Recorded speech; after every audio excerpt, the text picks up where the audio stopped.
All right. Hello, everyone. Thanks for tuning in today. So we are here with as part of our Kiwi Founder Series, where we bring really interesting founders who have sort of been there and done that and who are doing it to talk about all of the things that you guys want to talk about, a bit of journey stuff. I guess every founder is different in what they're doing. Rich has sold a company in the US before, and now he's working on ThisData. And I think it's going to be a great call. If you have any questions, write them below and upvote others, and let's have a good call. So, hey, Rich, tell me about you. Hey, Shan. Yeah, thanks for having me on the call. So ThisData, I guess, is the current project, and it's been occupying all of my time for a better part of 2 years, I guess. We've raised a bit of money, and we're sort of on a journey. But I guess give you a quick rundown on what the product does, probably as really quick intro. So we're in the cybersecurity space, and we're all about user authentication. It's a kind of a growing problem that people are having their accounts hacked online all the time. So we've created some software that detects if a person signing into a user account is the real owner of the account, or if it's an attacker using a stolen password. And there's some pretty interesting technology that we've created behind the scenes to understand the behavior of users and kind of use that as another factor of authentication on top of their password, so that if it is stolen and it is dumped online, we can help detect the hackers and protect their accounts. So yeah, that's kind of what we're doing right now. Cool. So I guess we just had an interesting chat around, expanding from New Zealand, and I guess, when you've got a new product, should we jump right into it and sort of talk about the importance of like timing versus building the product versus solving a really complicated problem, and then the importance of sales, but like how do you time that up? And then you mentioned that you've seen the death of some startups because of timing, which is a really fascinating insight. So let's dive right in there. Yeah, so I think the discussion, I guess, started was around funding. So we've done a couple of raises and over kind of 2 years or 18 months time frame. And our last raise was 1.2 million. That was last year, about May last year. And we sort of set out and we said, hey, look, we're going to build this. We're going to build this product that will detect account breaches and account takeover. And we're going to have X amount of revenue within 12, 18 months time. And that's kind of the basis of raising the money. And so we go out and raise the money. But you kind of get to this point where you go and build the product, and that was the kind of half of the promise. But building the product's actually a lot more complex than you originally thought. And so you get along a journey, and you get to a point where you're ready to start selling this product. But you probably should have been selling it a little bit earlier. And so for us, we're just going into another fundraising round at the moment. We're not quite at our Series A, but we're tracking really well. But really, like, our sales really only turned on about 4 months ago. And so really probably should have turned on about 8 months ago. And so a lesson for me has been just around the timing of raising funds. And, my first company, I bootstrapped it all the way through. And we had the luxury of time when we, if things took a little longer, then we were bootstrapping. So we were used to weathering that kind of storm, and we didn't have other people that were invested in it. But this time around, with investors and taking on money, everything is on a tighter or a more defined time schedule. And so it kind of makes it a bit harder. And we're lucky we're in a good spot. But it has made me kind of reflect on that problem of timing and, hitting those milestones that you raise money based on. And you started to look around, and you can see how startups can fail and die because of that. They might have everything right. They might have a great product, but they really just mistimed their raise and maybe didn't get the sales in place, or they didn't get the product completed in time, or timing and money are important. So yeah, if you want to dig into that anymore, I'm not sure, but it's kind of something that it's been on my mind a little bit. I think it's really interesting, that whole like solving a really complex problem and then did a lot of it, then I guess, you know, most of what they say in this industry is that it takes 3 times longer than you think it will and 3 times more money. And then I guess if you add in, yeah, it's just very fascinating. So, okay, you have previously sold a company in the US before. So in the early days, you know, the US is an interesting beast. I would say it's like a lot to do with culture more than anything else, and like a lot of the stuff that you just don't know. So I don't want to focus too much on Litmus, but do you want to talk about like your approach to the US market a little bit more, about what the business was and how you sort of managed to successfully navigate the US, or what failures you had? Yeah, so that company, litmus.com, was a learning management system, and that is a tool that people or companies use for running online learning courses and, you know, corporate universities and things like that. When we started that back in 2007, it was one of the, you know, classic kind of built in the bedroom type stories, and really it was a way to put some training information online quickly. And all of the learning management system products on the market, there were about 200 of them, but they were all, none of them was software as a service. They were all kind of installed software, and there was no way to try them quickly. And, you know, typical implementation time for kind of large deals were 23 months or something crazy. You know, it was 2 or 3 weeks just to get a demo. And so there was lots of opportunity to do something cool in that space. And we didn't have any prior experience with learning, plenty of experience with making software. And so built a system. We called it an online training system, which we ran with for about 2 years. And it slowly got customers, but to be honest, it was, you know, it was always a real battle, and we didn't really know what we were doing, and we didn't really know how to position it. And then we sort of hit this point where we realized that actually what we were doing was a learning management system. And so we just changed the name of it from online training to learning management. And all of a sudden we were in a box. We fitted a category. People had budget for learning management. They didn't have budget for online training, but they had budget for learning management. So whatever. And all of a sudden sales took off, and it really started to grow. So we learned quite a bit about just having the right terminology and positioning, aligning with budgets. And then I think the big secret sauce to the real takeoff and growth, or one of the real big growth kind of inflection points, was that learning was always sold to HR and kind of HR departments are a cost center, and they have, you know, typically have lower budgets, and they're slower to make decisions. And so we decided, how can we, you know, move this into a revenue generating department? How can we sell to a sales team or a marketing team or something like that, who have bigger budgets and faster decision making time? And we worked out that you know, selling learning management is to employees is really good, but what if you could actually help your channel partners learn about your products better? And all of a sudden you go from a company that might have 1,000 employees, and that would be a 1,000-person deal for us, to that same company probably has, you know, 10,000 channel partners. And so then all of a sudden it becomes a 10,000-person deal. And you know, it's a much bigger opportunity, and it just sort of worked. So the big breakthrough one for us was TaylorMade Golf Company. And so they... Golf Company. What does that mean? TaylorMade, they make golf clubs. Oh, I see.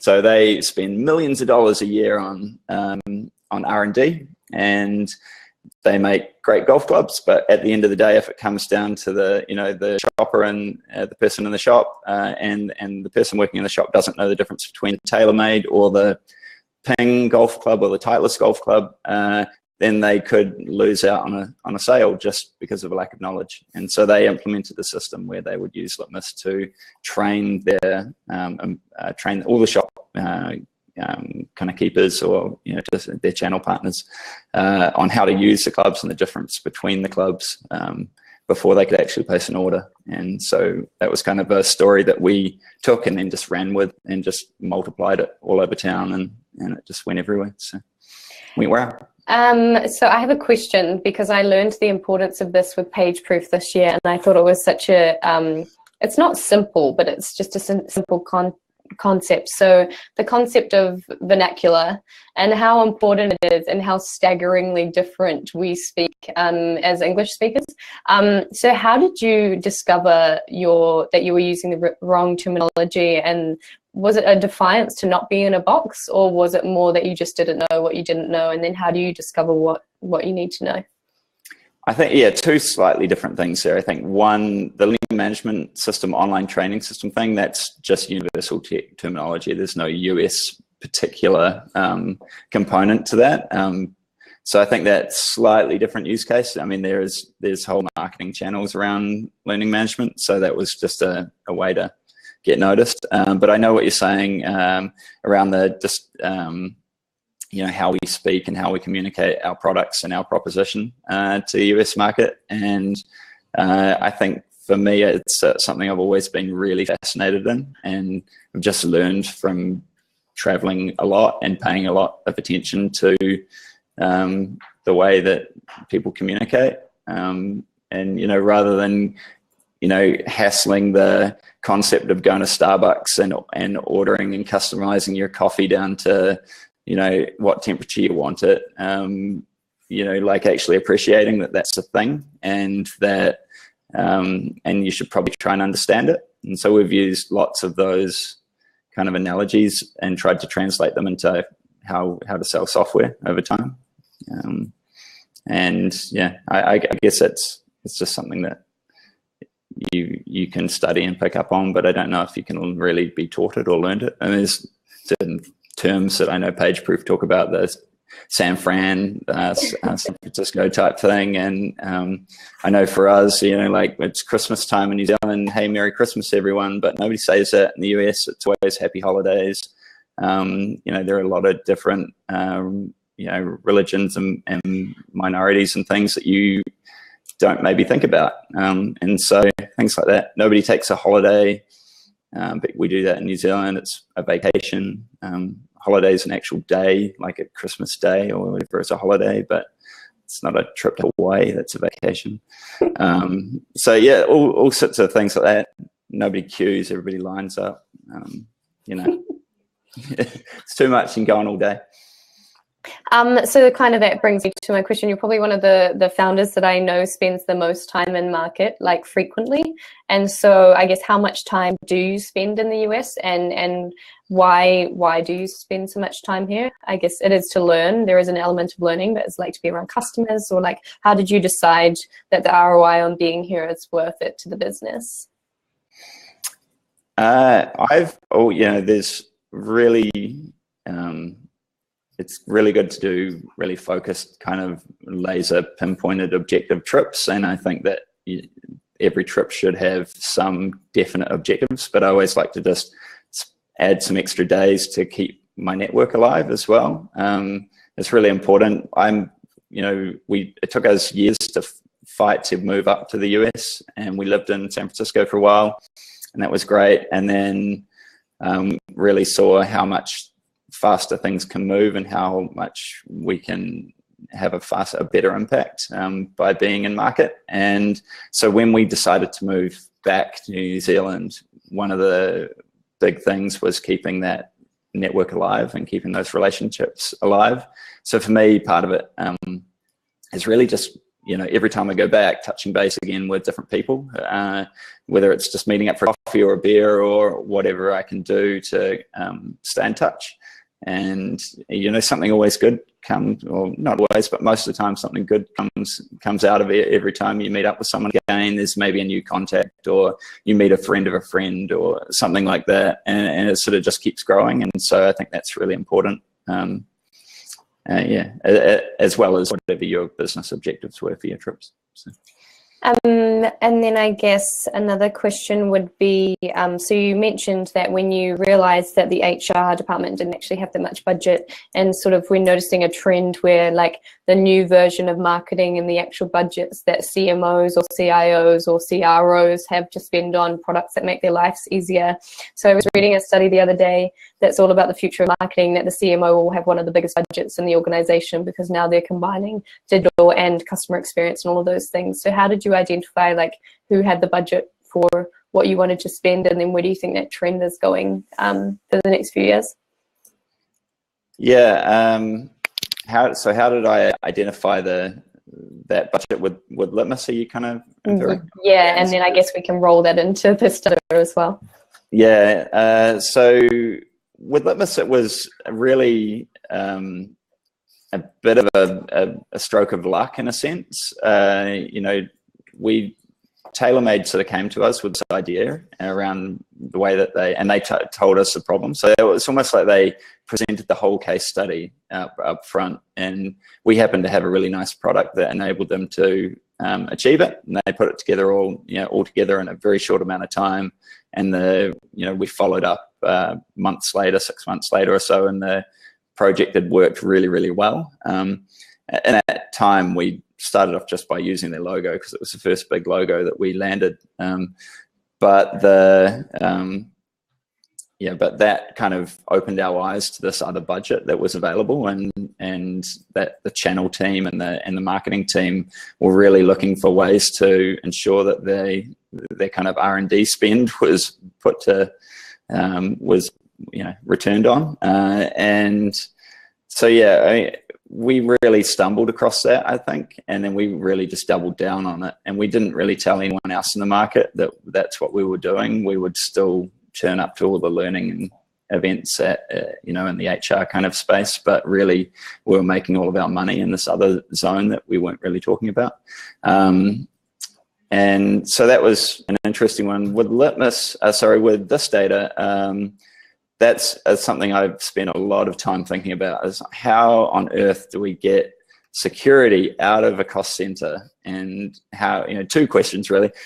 Even though, people are having their lives stolen online constantly these days, and there's nude selfies, and there's all these things going on all over the place, like hackers be hacking all the time.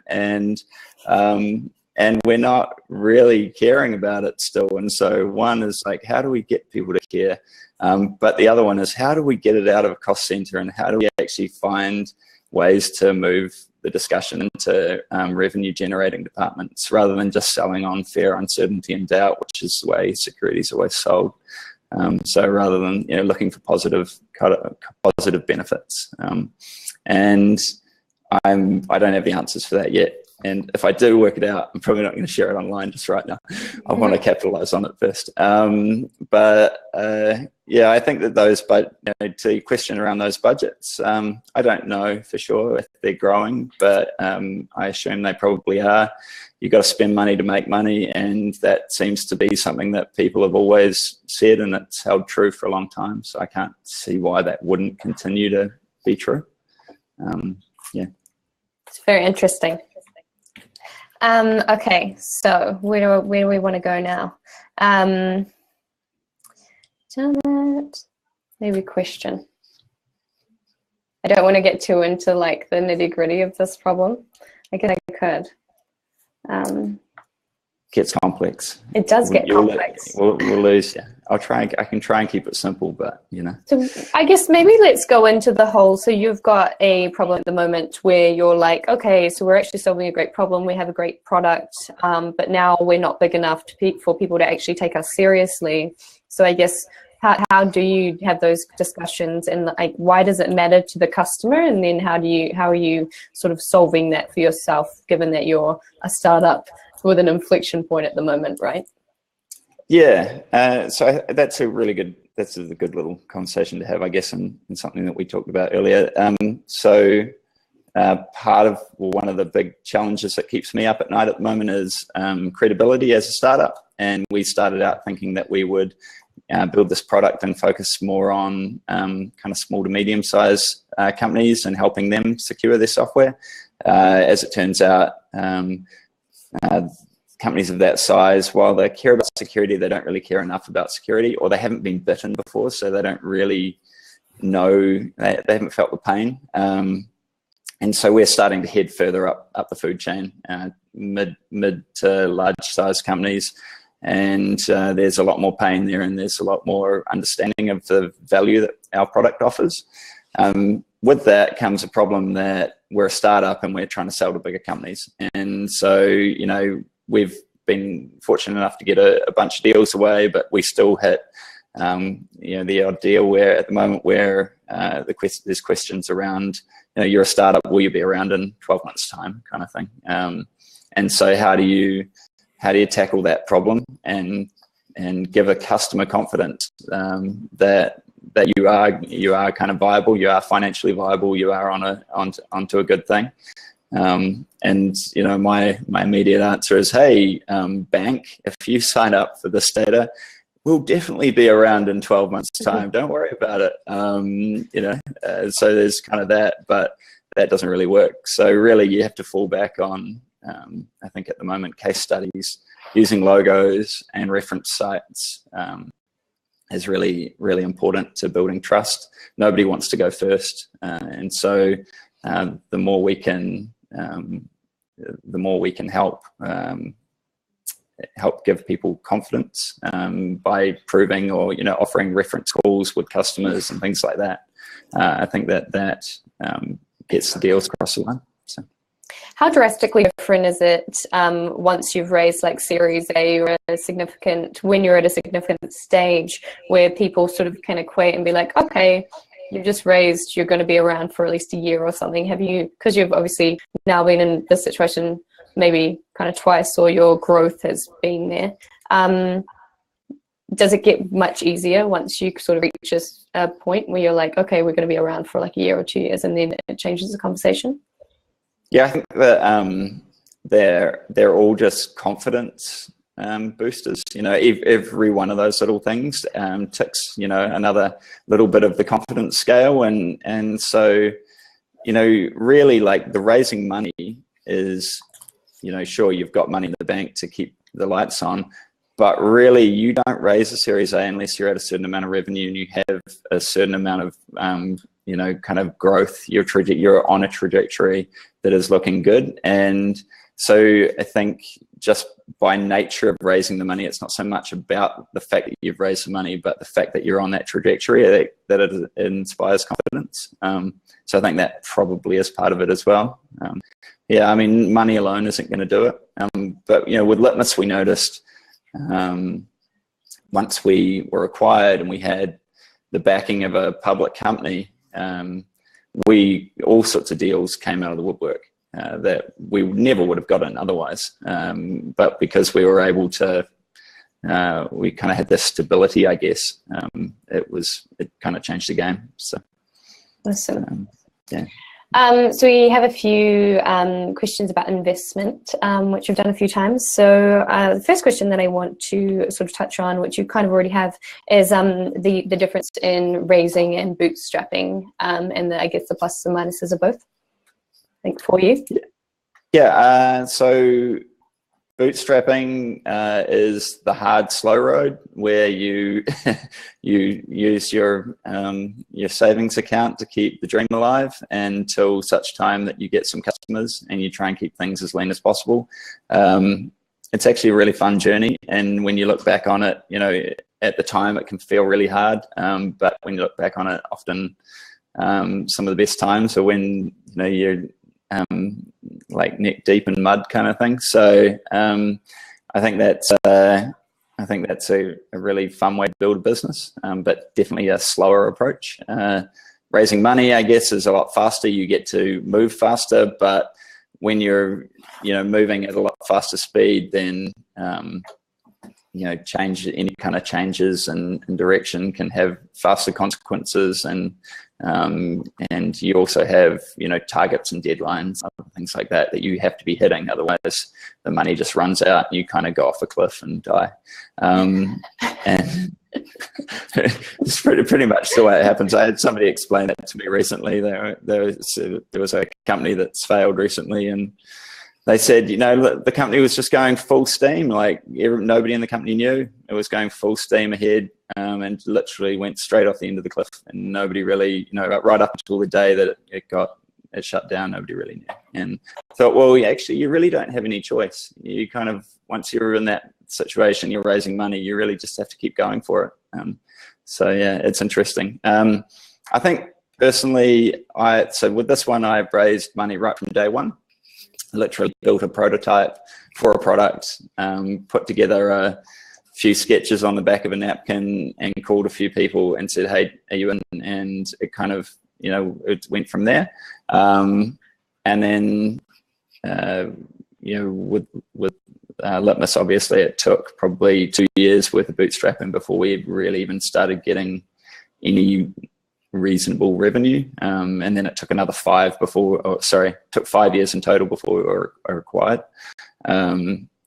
And I think the right balance now for me is probably to raise later on. Like, don't raise any money until you've really got that kind of strong product market fit, and bootstrap for as long as possible. So we probably should have, I probably could have self-funded and bootstrapped for maybe that first year, and then gone out and done the raise. And I think that, just back to that timing question we started with, I think that for us right now, the timing would be much nicer because we wouldn't be in the middle of a raise round.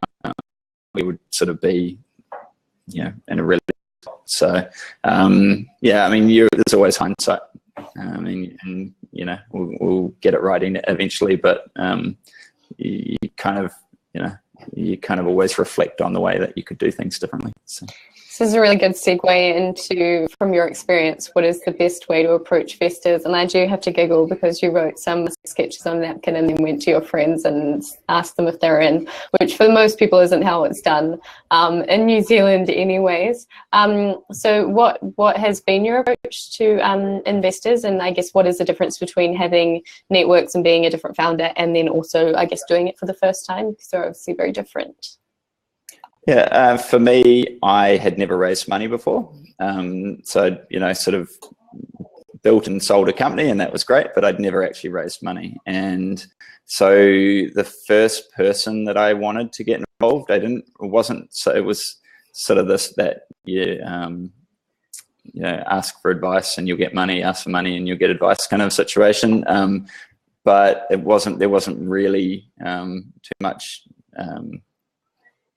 funny business going on there. Really, I just wanted the help. And so I found the single person that I knew had a lot of experience raising money. And I went and asked that person if they would be interested in, helping me kind of put it together. And then ultimately they ended up putting in money as well. And that person was really key. I didn't need their money at the time, but I really needed their help. And they sort of helped me work out what that initial valuation should be, how much we should raise, who we should raise from, and opened a few doors and made a few contacts and things like that. And so that was, for me, that's how I started off that journey. Find someone who's raised money before, ask them a whole bunch of questions, and then it tends to give you a little bit of insight to what you need. And also those people, because they've done it before, generally know who has money for what sort of stuff. Yeah, there's just so many questions when you go out to raise money. One is you're all obsessed about what you want to do and how you're going to change the world, and that you need X amount of dollars to do it. But then there's all sorts of other stuff that comes into play, like how do we even value this opportunity? What sort of investors do we want? What sort of timelines are we looking at? What are the terms? How do we put together good terms? How do we make sure that we don't? And one of the things that came up for me the first time was, let's stop thinking about the first round and let's start thinking about what the subsequent rounds actually look like. Because you can kind of get hung up thinking about that first round of money, but really once you're on the kind of capital raising buzz, it's really hard to get off it. You kind of you spend the money, you have to spend the money, and then if you haven't hit the targets, then you're still spending the money. So you eventually got to trim your costs real big time, or raise more money, or probably both, or whatever. Three most common things I hear from founders is I'm raising again. Shit. It's like, didn't you just stop? Yep. And then my slide deck's out of date. Didn't you just finish a new one? Yeah, but it's out of date already. And then I'm so tired of capital raising. Yeah, all of those things. But I mean, and you got to think about how you dilute over time as well, and not just because, hey, I want to own all the company, but investors actually look at it and they don't want to see the founders getting super diluted through the rounds, because they'll, it can kind of be demotivating. And so there's all sorts of other little intricacies and nuances to that kind of process that I wasn't really like completely aware of until meeting that kind of first person and really getting that guidance, which is really important, I think. One thing that I've really realized and come across lately, and we don't do a whole lot of stuff in investment, but I have been having some like pretty interesting conversations just kind of by nature of dealing with a lot of companies lately, is like how much money there is in really weird pockets in New Zealand and places. And it's like, there's like I don't know, say someone who's really good at golf or something, and then there's like a golfing startup or something, then the logical thing is like, that golfer will go. But like as a startup, you wouldn't really tend to go to like the golfing club to get investment, right? You go to the tech investors. And so I've started sort of cottoning on to the like, if you're doing a New Zealand brand play, go to the people who are building New Zealand brands. Or like if you are doing like very technical, or like doing SaaS stuff, go to the SaaS investors who have done this before, or the SaaS founders who have had exits, who obviously understand this whole thing quite intricately. And it's just kind of like the same people get kind of tapped all the time for investment, but I'm like, there's so much money around. We just don't think like that. Yeah, there is a ton of cash around. There's a lot. You always hear about it. You always meet people who are itching to make investments. But I went to a talk. Aaron Patzer, the CEO of Mint, did a talk, or ex-CEO of Mint.com, did a talk in Auckland here a few weeks ago, and he made a really interesting observation around the fact that in New Zealand, a lot of the investors are, they're kind of high net worth individuals but really maybe they come from legal or accounting backgrounds or finance or something like that, and this is kind of their 5% play money. And they will make the investments, but they're not really, interested in investing in these kind of moonshot ideas that can turn into billion-dollar businesses. They're interested in businesses that will make they'll get a return on their investment, which tends to mean that it can drive us from being startups into being small businesses. Who are really just focused on kind of getting profitable, whereas the true nature of maybe a valley startup is that these are kind of often moonshot ideas, and that 95% of them are going to fail, and you will more than likely lose your money. You won't get a return on your investment, but there will be a few unicorns or diamonds in the rough that kind of really shine through, and they're the ones that you're looking for. And so I thought that was an interesting observation around maybe some of the money in the New Zealand market, and just what the drivers were behind that money. And his kind of comment was, you really want to be raising money from people who have been founders or have built companies before, rather than people who have how they've come into their money is important, into what type of investor they will be and how they might be able to help you drive your business and drive the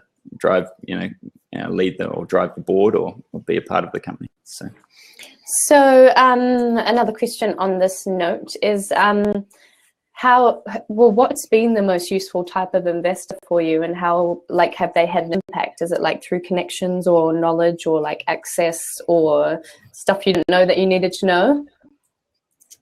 Yeah, for me, early investors were really key. They helped with kind of understanding the more around the kind of investment landscape and how to navigate that, and raising capital.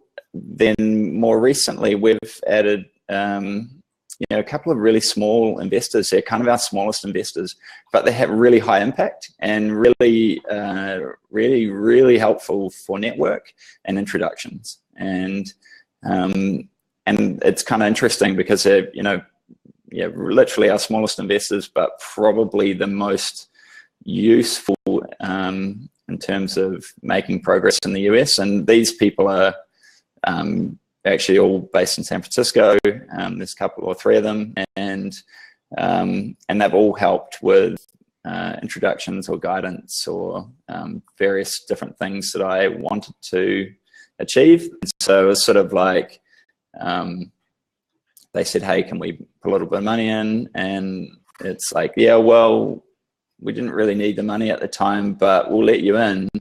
Really, it's on the condition that you can help with X. And so it's kind of like, if you can get something else with the money, then that's important. Something else with the money. Yeah. Don't take dumb money. Yeah. Cherry on the top. Can we talk about governance for a minute as well? I think, it's one thing that can be overlooked in New Zealand, and obviously you're building a very technical product that's in security. So I imagine that like your own security stuff is like pretty interesting. And I kind of want to come at it of like, how do you learn about this stuff? Like, is it really just conversations, or do you read a lot? Or like, because I imagine you would have like a million questions a day of like, shit, I don't know about this, or what do I do about this, or how do I find this information about this that I didn't even need to know? So how do you start finding that information outside of people? Yeah, governance-wise, I guess when you first said that, I thought you maybe were going to talk more about company governance, maybe in terms of that that sort of security side and all the boxes that we need to tick, and how we keep on top of making sure that we're doing things right. What we did. Well, first of all, we have a great board and we have great conversations. I make sure I have a network of people that know what they're doing in the industry, and I talk to them regularly. I don't have a formal advisory board. It's something that I've been meaning to put together for quite a while. I just sort of haven't done it yet, but in some regards, I do have I have an informal advisory board of probably half a dozen people that I speak to quite regularly, and they're experts in different fields. And so that really helps. But what we did was, in terms of making sure the company was on track, was we actually did like an ISO 27001, which is a international kind of security standard. We did a gap analysis, and we just we did the trial, went for the certification really, but knowing that we would fail miserably, and really just use the results of it as a big gap analysis, so that we knew all of the weak areas that we had in the business and where we had to build on them and fix things. Our software was super great, like it just went through with flying colors. Where we fell down was where a lot of companies fall down, and that's just in all the documentation and processes and procedures. How are you going to respond to a kind of a data breach, or how are you going to deal with a disgruntled employee, or whatever it might be. There's kind of procedures and documents for everything, data recovery and data protection and things like that. Kind of like risk management stuff that people sort of kind of not shy away from, but don't do as much of a job on or put emphasis on.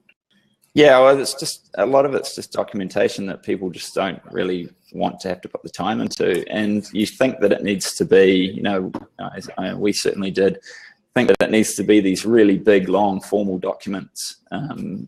But actually it doesn't need to be. What it just needs to be is a whole bunch of guides, so that if you do have a problem, you can actually look at it and go, this is what I need to do next. And so we have, we kind of have like a shared drive structure that has a whole bunch of folders in it, and they're all named as different categories, and there's a whole bunch of questions that each file kind of answers, and it's all structured in the way that it would need to be done to pass kind of an ISO test. We haven't gone and recertified, but we've gone and put these documents together so that we can reference them when we need to. And doing that, it just means that you've actually taken a step back from your business for a moment and had to think about what the implications of different scenarios would be and how you deal with them.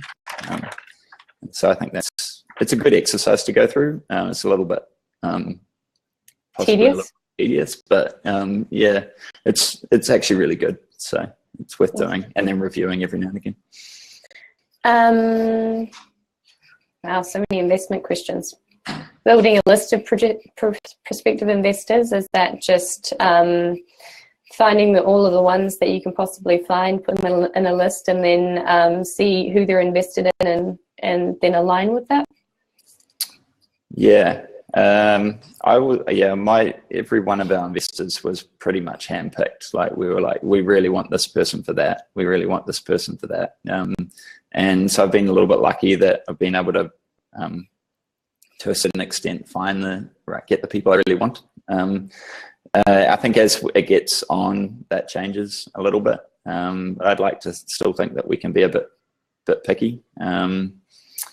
But yeah, the list is. So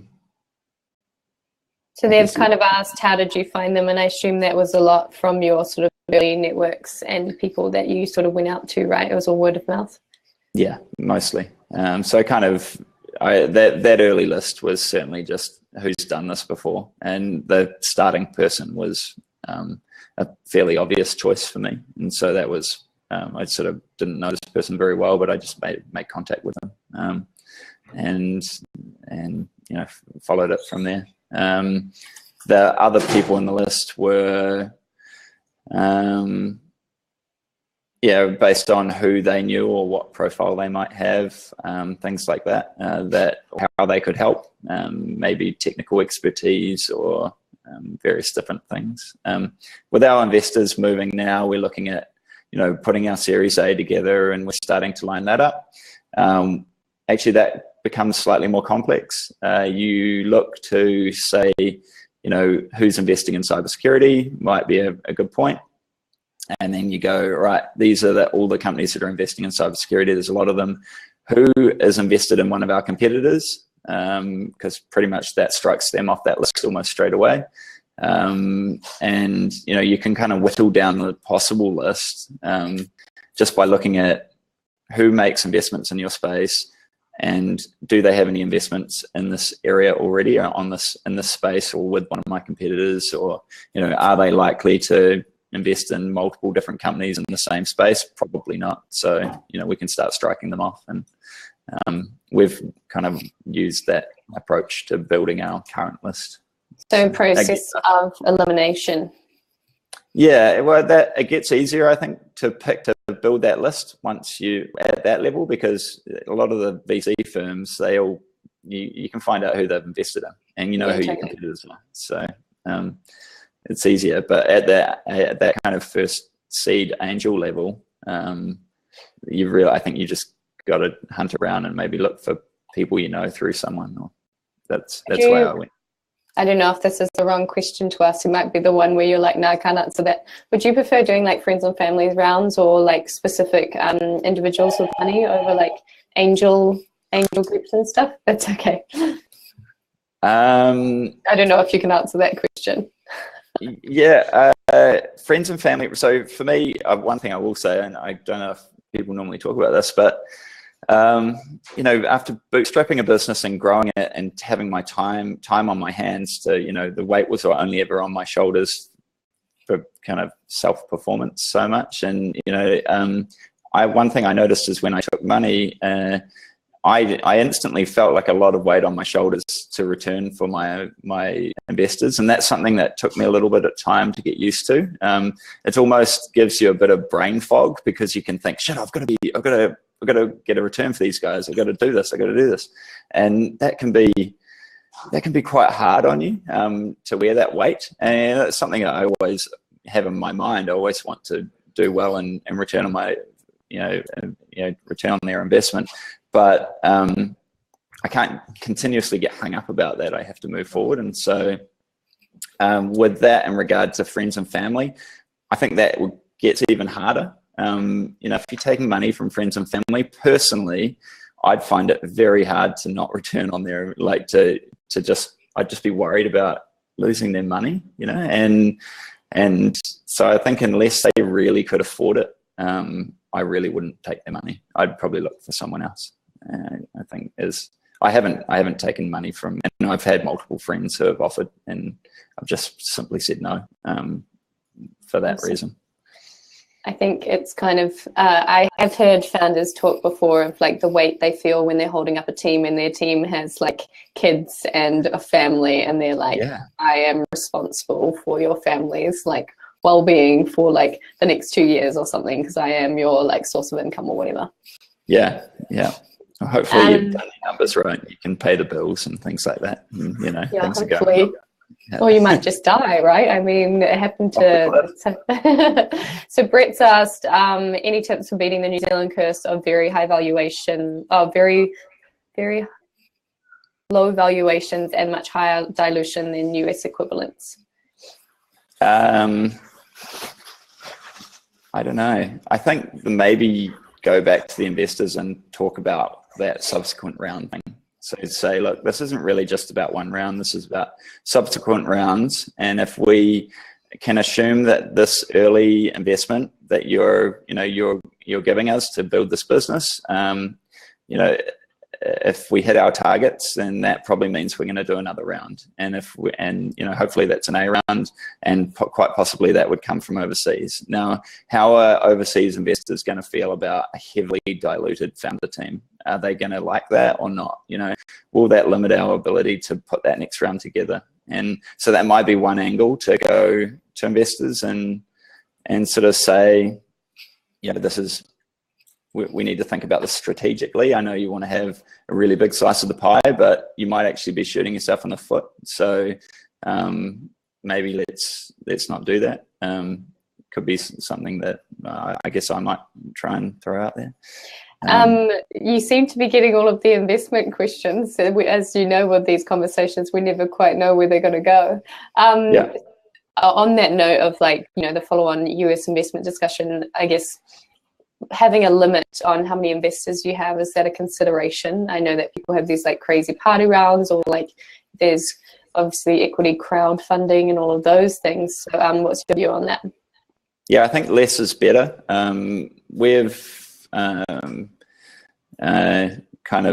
had a couple of groups that were kind of more like this kind of like a group round, I guess, and for whatever reason, one of the groups kind of blew out, and so it ends up with more people on your cap table and as individuals rather than kind of groups, and that can be a bit of a pain just for getting documents signed and things like that, because you've just got more people to get in touch with. But also from the outside, I think investors don't like necessarily seeing a whole army of people on your cap table, so probably less is better. But I don't really have any data points around why that is true. And then last question on this, how much of the investment journey in business finances do you share with your team? Do you believe in transparency? Yeah, I'm really open about it all. I think that maybe, like, I've questioned myself on a few times on it. I think there's somebody talked to me once about the emotional roller coaster of being in the kind of being the leader or kind of founder. It can be a real journey, and I don't think anyone, everyone kind of who's in the seat knows it. Often you don't have many friends. You can't really talk about certain things. You always have to be smiling and showing, success rather than admitting any kind of weakness. And I think founders for the most part are cut out for that. And that's actually kind of what we like about it. Like, while it's that tough journey, it's kind of like, if it wasn't like that, it's kind of part of it. It's kind of why you're in it. So you either deal with it and get on with it, or you don't. And maybe some of the people in your team are excellent at doing their jobs, but they were never going to be the founder, and they aren't. And I'm not talking about anyone in my team, by the way. But I'm just saying in general, maybe they're not cut out for that emotional journey, and so maybe you don't want to bring them on that journey. You don't want to necessarily tell them everything that's bad and everything that's good, because you want them to be steady and you want them to be on task and on focus on getting the job done. And so rather than worrying about things that they don't need to be worrying about, because you'll you know that you'll get sorted. And so there's that's a really interesting discussion I've had with some people about. And saying that, I really like to be open with our team on how much money we have in the bank, and when basically, you know, how far away we are from that cliff kind of thing, where the end of the road is, and, you know, what we need to achieve to get it done in time. And I think that helps in some motivation, and making sure that everybody knows that if we can't get the product delivered on time, we can't get the sales to a certain point by this time, then we're going to be in a real tough spot. And so it kind of helps everybody stay on board. Make sure that they haven't, you know, they're not worried about where the next paycheck's coming from or anything like that. Like, I want to make sure that we're really transparent around that. So, what makes a SaaS application succeed or fail? Product market fit and execution, maybe.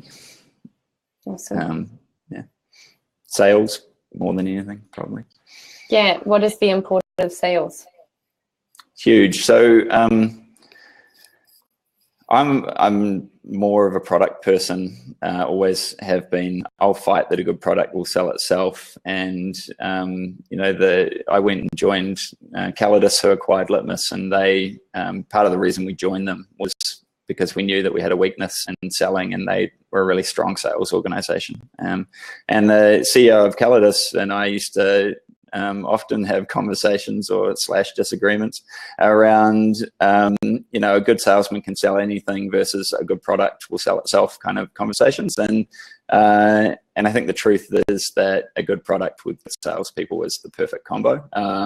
But you know, there's a lot of truth in the sales side as well. And you know, Litmus is under Calidus has just gone berserk. It's absolutely crazy now how big it's growing. And you know, they've added to the engineering team a little bit, but they've added to the sales team a lot. And so I think that that's a testament to that philosophy, and it certainly works. So, where does marketing and customer success play into this for you? Marketing's really important. You've got to stand out from the crowd. And as a small organization, there's a lot of things you can do, kind of guerrilla tactics, that just to get people kind of involved and interested in what you're doing, just to sort of stand out really and get noticed. And so I really like that as an approach. And customer success is obviously super important. You want to be really engaged with your customers so that they're getting the most value from your product, and that, you know, ultimately you can help them solve their problem, and then they can give you good feedback and case studies, which will help you get more customers. And, you know, you keep going around that loop over and over and over. Do you include everything as one kick-ass product, or modularize the pricing and sell each part? Or I guess, what's your approach to pricing? Good question. We've kind of got a couple of bits to our product. We did a little bit of a pivot. And so we started off with a product that would look for anomalies in user behavior in your Google account and show you who's sharing data outside of your organization, or, you know, that sales rep that's just about to leave is downloading your contact list and emailing it to themselves and things like that. So we built that product first, and then essentially we took the guts out of that and turned it into an API and used it to do our account takeover protection, which is our kind of current product. And we've sold them separately. We've got customers on both. And one of our investors more recently said, hey, you know what, I'm a CEO, I get, you know, we've got, you know, a dozen or more security solutions in our business, and it's really frustrating to have so many. And so what you really need to be thinking about is not just being another point solution when you're selling to an enterprise, but actually creating a suite of tools that they can use to solve a raft of different problems that they have. And so we've started to move towards that suite approach, where we have, you know, if you look at our site now, you'll see that we can help you protect your internal employees and your internal data, and then we can also help you protect your customers and protect their data. And it all comes in one kind of product. And so, yeah, I think you can sell the parts or you can sell the suite, but it probably is best to understand the market that you're trying to sell to. Very interesting. Do we answer your question, Steve? Okay. Anything else? What's the last thing you want to talk about, Rich? Anything we haven't touched on that you think is really important for these folks to know about? I don't know. I can't think of any questions for myself. So where did you learn about all of your SAS metrics? Because they're like not just, like learning a word. Like, how did you learn about them and why they matter? And for example, like the whole to get to Series A, you need a certain amount of revenue. Like, I don't think that's just kind of known.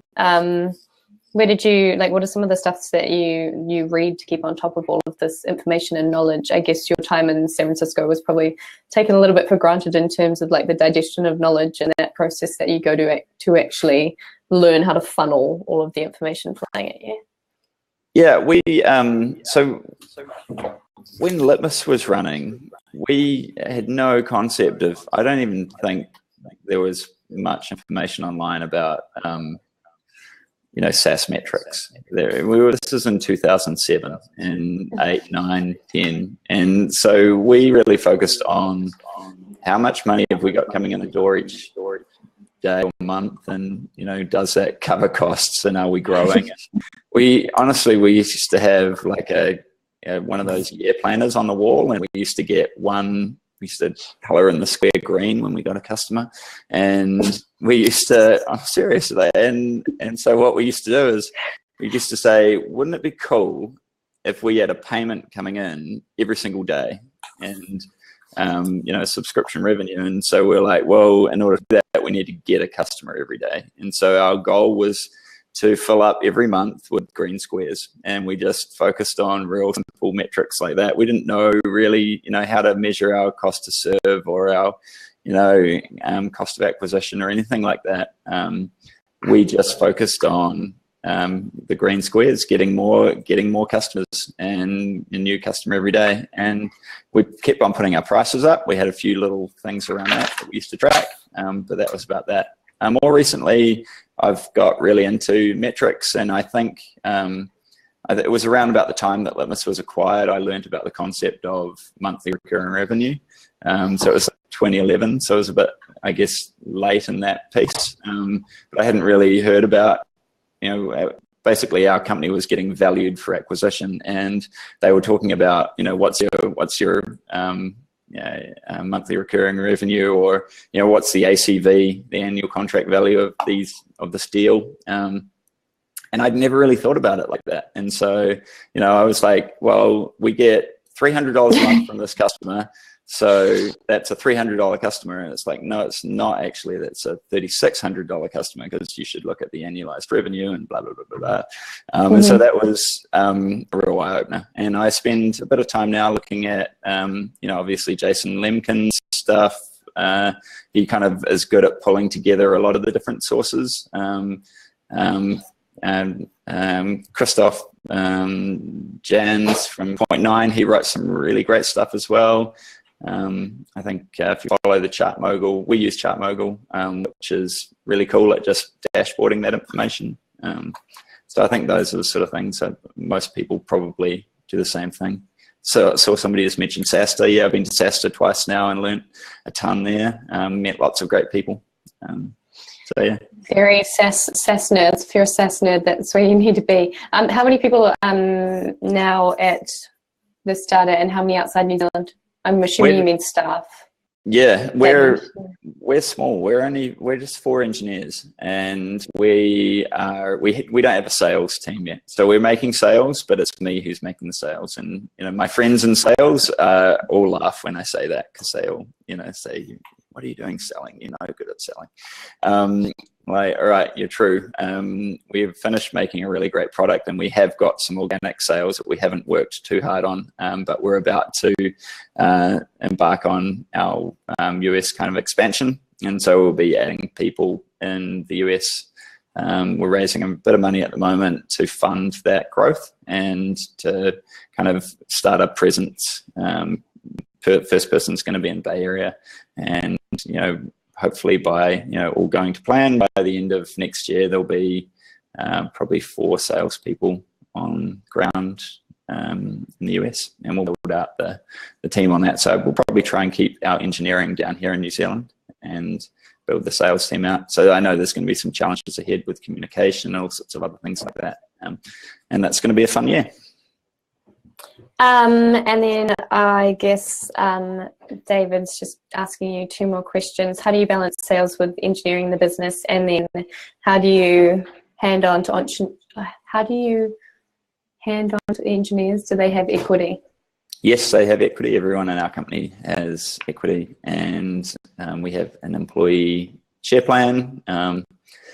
And sales balance with engineering. At the moment, we've just been engineering for 18 months. And really, to be honest with you, it wasn't until about 4 months ago that things really started to change and tick up on the sales side.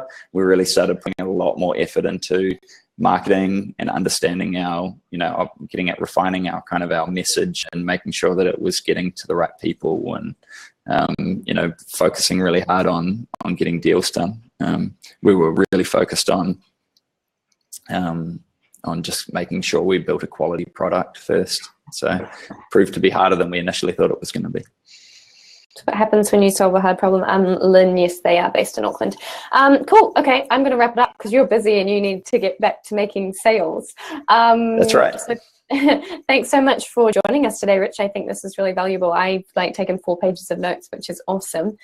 So yeah, thanks for joining us, everyone. And I guess see you all next year, and happy holidays. Yeah. Okay. Yeah. Happy holidays. Thank you very much. Bye, guys. Bye.